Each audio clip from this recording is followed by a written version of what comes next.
So now we will going to prove the trigonometric identities. This is the first example. Sin x plus tan x over 1 plus secant x is equals to sin x. Now we will going to prove that sin x plus tan x over 1 plus secant x is equals to sin x.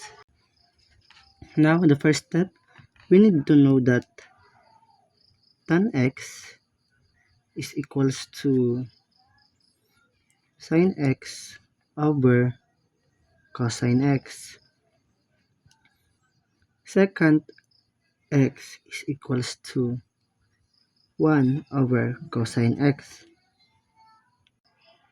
Now let's plug in this equation. It is equals to sin x plus sin x over cosine x over 1 plus 1 over cosine x.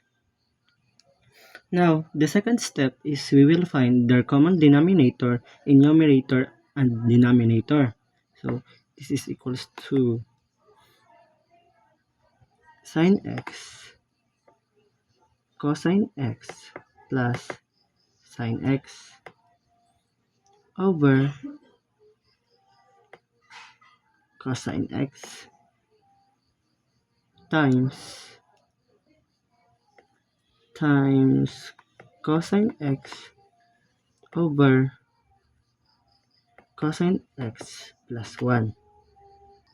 And this is going to be cancelled. Now, we need to simplify the fraction.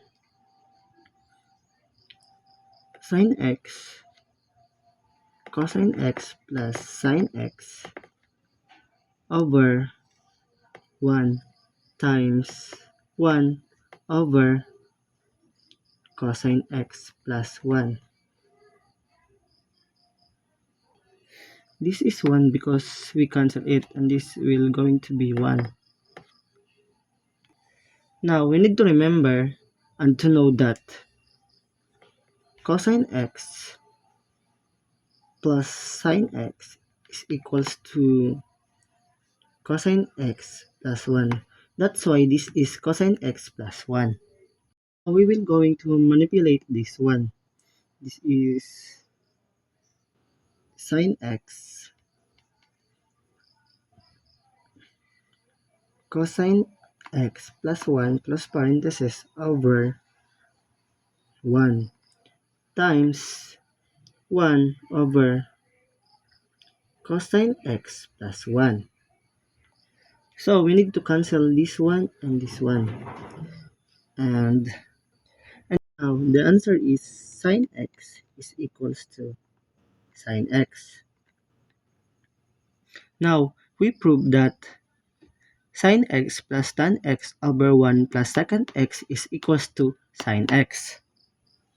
Let's proceed to the second example. We need to prove that 1 minus cosine x over sin x is equals to sin x over 1 plus cosine x. Now, let's start with the left side, which is the 1 minus cosine x over sin x. So, we need to multiply both the upper and the lower by 1 plus cosine x. So, to rational, it is equals to open parenthesis 1 minus cosine x close parenthesis and another parenthesis 1 plus cosine x close parenthesis over sin x open parenthesis 1 plus cosine x. Now, we need to simplify the numerator using the identity. open parenthesis, 1 minus cosine x, another parenthesis, 1 plus cosine x. And it is equals to cosine squared x. But we know that 1 minus cosine squared x is equals to sine squared x. Now, we need to substitute in sine squared x over sine x parenthesis 1 plus cosine x close parenthesis. Now, we need to simplify sine x squared and sine x. It is equals to sine x over 1 plus cosine x. Now, we prove that 1 minus cosine x over sine x is equals to sine x over 1 plus cosine x. Our last example, we need to prove that 2 tan x is equals to cosine x over 1 minus sine x minus cosine x over 1 plus sine x is equals to 2 tan x. So, for our step 1, we need to combine the two factor fractions on the right. So, the denominator are 1 minus sine x, this one, and 1 plus sine x.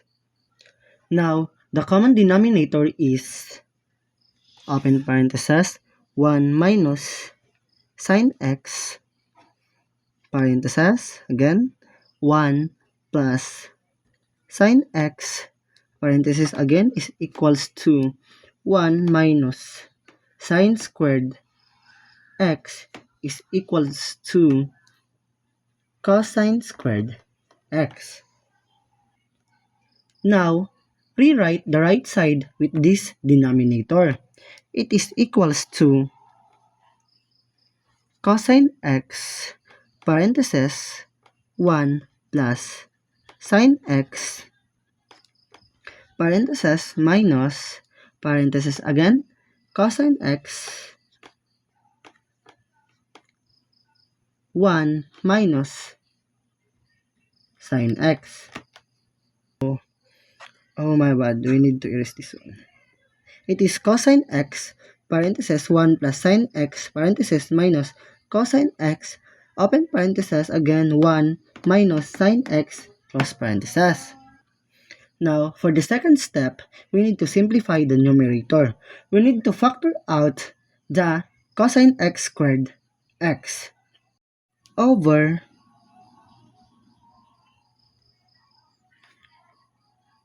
cosine squared x. Now, for our step 2, we need to simplify the numerator. We need to factor out cosine squared cosine x. So, this is equals to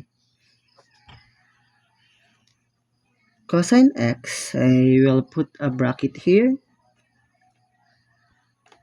1 plus sine x minus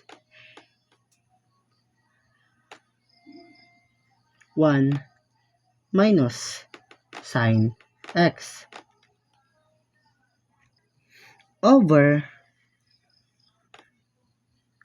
cosine x. Now, we need to simplify inside the brackets. This is 1 plus sine x minus 1 minus sine x is equals to 2 sine x.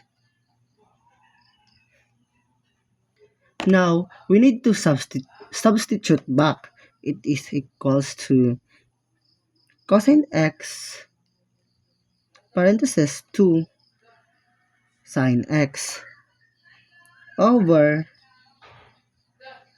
cosine squared x. Now, the last step is we need to simplify the whole expression.